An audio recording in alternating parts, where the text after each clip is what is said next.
नमस्कार सम्पूर्ण मेरो दाजुभाइ दिदीबहिनीहरू, समाजसेवी, बुद्धिजीवी, राजनीतिज्ञ, पत्रकार, खेलाडी, कलाकार सबैलाई फेरि पनि जदो नमस्कारला सो भ्याबुला। कलकत्ता हुनुहुन्छ जस्तो रहनुहोस्, मस्त रहनुहोस्, स्वस्थ रहनुहोस्, हाँसिरहनुहोस्, खुसी राख्नुहोस् एकदमै हैन। कता हुनुहुन्छ तर एउटा भिडियो चाहिँ भाइरल भइरहेछ कि है। दुईजना भाइहरू बाइक राइडर रहेछ अथवा ब्लगर हो हैन। अब उहाँ दुईटा चाहिँ एकदमै अहिले सामाजिक सञ्जालमा अथवा भनौँ न एकदमै भाइरल भइरहेछ।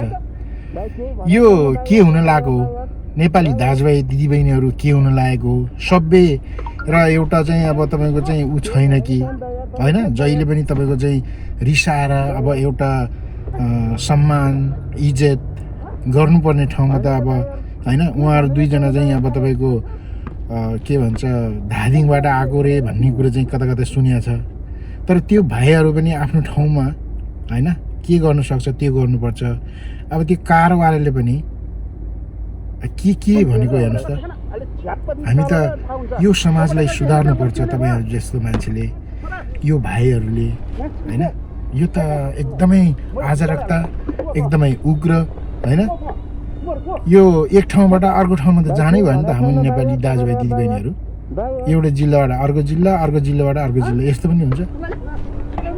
यो एकदमै असभ्य, अव्यवहारिक होइन। यो चाहिँ भएन साथी हो।